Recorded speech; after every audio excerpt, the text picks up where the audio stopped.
Sí, antes de irme al corte, estamos transmitiendo desde el piso 29 de la Torre Mayor en las oficinas centrales de Deloitte y estoy esta mañana con Enrique Clemente, socio de auditoría para la industria del sector público de Deloitte, justamente para hablar de los retos de la transición 2018. Enrique, Buenos días, gracias por la Rodrigo. invitación. Un gustazo de estar de nuevo aquí en tu programa. Oye, ¿cómo definirías los principales retos que tenemos en este 2018? No me refiero en el contexto más amplio, porque está el Telecán y varios otros asuntos, incluso la política monetaria, pero en lo que se refiere a la transición política que vamos a atravesar.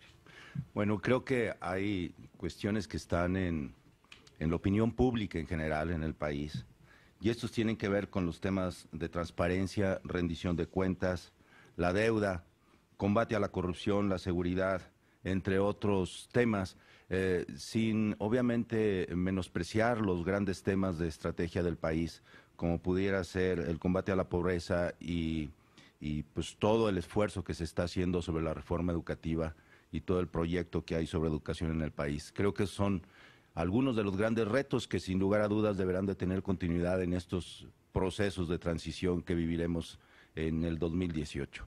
Se van volviendo indispensables. Ayer justamente José Antonio Meade, por ejemplo, presentaba su propuesta, hasta donde he visto no puntos concretos en la de Ricardo Anaya, y en Andrés Manuel López Obrador lo ha mencionado, pero como una serie de principios generales, ¿no? ¿Cómo se va viendo, digamos, o dónde definirías que están estos retos? Porque vamos a escuchar mucho en las campañas, es decir, decía Bill Clinton o alguien que Bill Clinton retomó que se hace campaña en poesía y se gobierna en prosa, es decir, vamos a escuchar muchas bonitas promesas de cómo se va a terminar la corrupción con la sola presencia del líder o mediante ciertos mecanismos, pero ¿dónde tendremos que poner atención los ciudadanos para ver si lo que van diciendo realmente tiene sustento, sustrato hacia adelante? Yo creo que hay cuestiones de suma importancia. Una de estas es eh, no únicamente la estrategia o la voluntad política que pudiera existir en los candidatos. De hecho, pues la historia en los últimos años nos ha demostrado que inician siendo extraordinarios candidatos y terminan desafortunadamente con problemas jurídicos o inclusive desprestigiados o inclusive con comprobaciones de actos de corrupción, ¿no? Esta transformación que se tiene obviamente considero que es un poco la falta de conocer o de sustentar una realidad en el país. Sin lugar a dudas hay programas, todo el mundo quisiéramos poder abatir la pobreza, ¿verdad? Pero creo que las estrategias tienen mucho que ver con las posibilidades económicas que el país pueda sustentar, con la cultura, yo dijera, de no únicamente de los gobernantes, sino de los ciudadanos, de cumplir la ley. Se ha hablado tanto de la impunidad, que pensáramos o pudiéramos pensar que con la existencia de nuevas leyes pudiera mejorarse la situación en el país. La realidad es que hay que hacer cumplir la ley.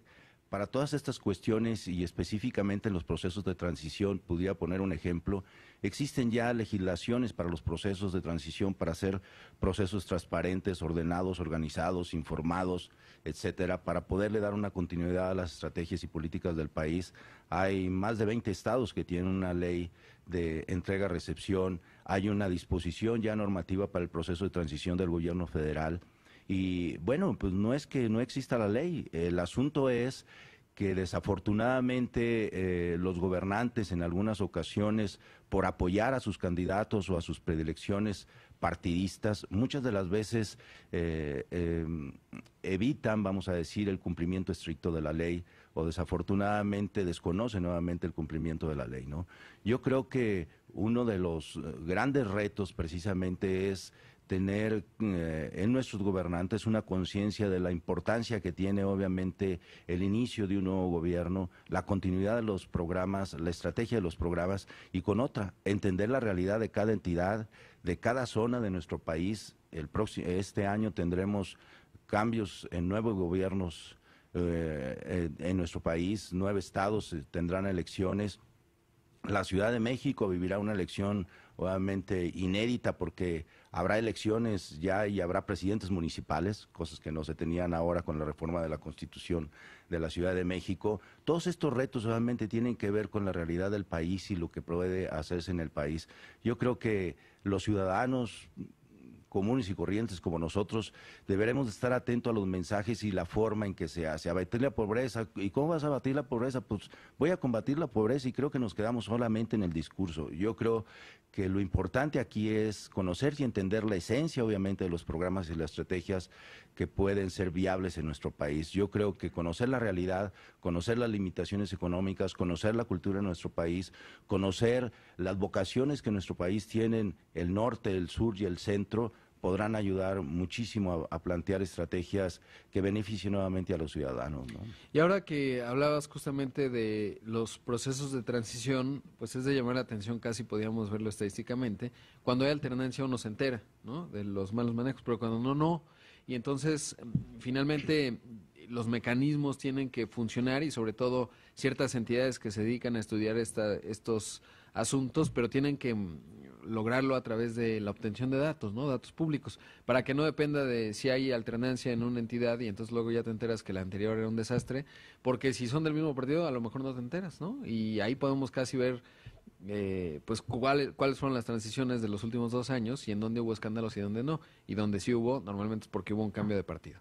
Sí, es cierto. Yo, sin lugar a dudas, yo creo que la alternancia es sana. Pero insisto un poco con esto de que hemos visto en la historia, independientemente de los partidos políticos que nos gobiernan, pues resultan ser extraordinarios candidatos y con unas altas expectativas sobre la gestión, y resultan perseguidos por la justicia al final de los sexenios, ¿no? Entonces, creo que mucho tiene que ver, obviamente, con el compromiso, con la inclusión, yo pudiera decir inclusive de los equipos que conforman un gobierno. Es cierto que el presidente de la República no va a ser experto en todo, es cierto que los gobernadores no van a ser expertos en todo, y yo creo que mucho de estos ingredientes tiene que ver, obviamente, la inclusión de funcionarios obviamente responsables.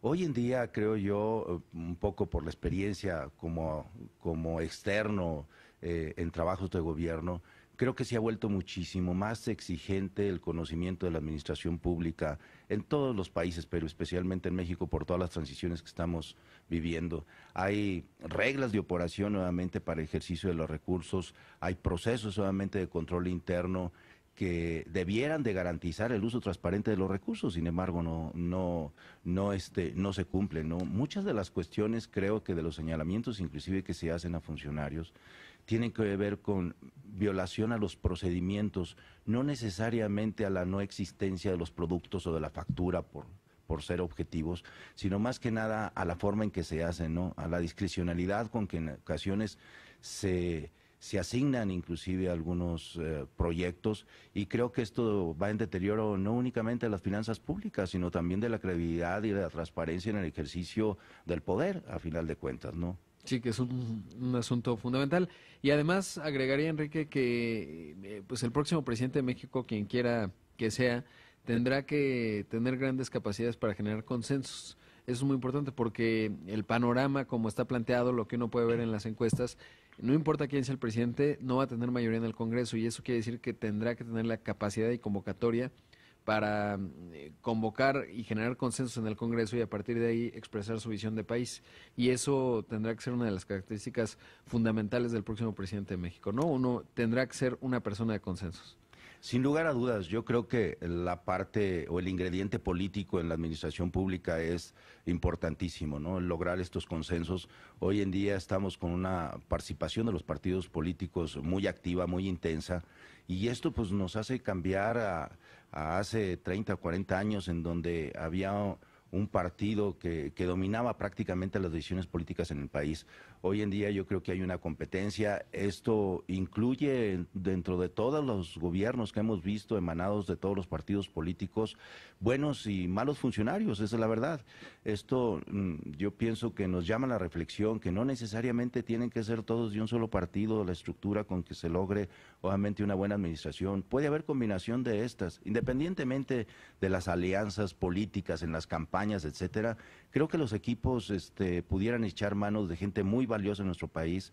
Hay gente con muchísimo talento, con muchísimo conocimiento obviamente de la administración pública, y creo que a eso deberán de estar atentos para lograr los consensos precisamente que tú comentas, para lograr una buena administración o una buena gestión, ¿no? Y que, como decías también, no confundir, digamos, con pues el pragmatismo político o el hueso como la brújula ideológica de cualquiera, ¿no? Porque eso también está ocurriendo, es decir, estamos viendo combinaciones muy extrañas que teóricamente no combinarían en principios de distintas posturas políticas, pero que finalmente en el pragmatismo del hacerse del poder o de tener alguna responsabilidad, pues no importan los principios, ¿no? Como decía, y ahora lo repetiremos mucho, Groucho Marx, pues si no le gustan mis principios, por supuesto que puedo cambiarlos, ¿no? Claro. Y hoy parece que la regla con la que están moviendo muchos políticos. Enrique, muchísimas gracias por estar aquí. Sin duda importante poner atención en estos temas que hemos platicado esta mañana y sobre todo, y como lo decías, bueno, pues garantizar que los procesos de transición que tendremos en nuevas entidades se cumplan, ¿no? Eso será un asunto importante, y como también mencionas, más allá del tema de la corrupción, es la impunidad, ¿no? Es decir, que se castigue los actos incorrectos que se realicen en la administración pública, porque pues esa es una demanda muy relevante. Aquí el barómetro lo ha mostrado de manera consistente desde el año pasado, una de las principales preocupaciones que ha tenido y que tienen los empresarios, los hombres y mujeres en México. Claro que sí, Rodrigo, un gusto estar en tu programa y gracias por la oportunidad de compartir algunas ideas contigo.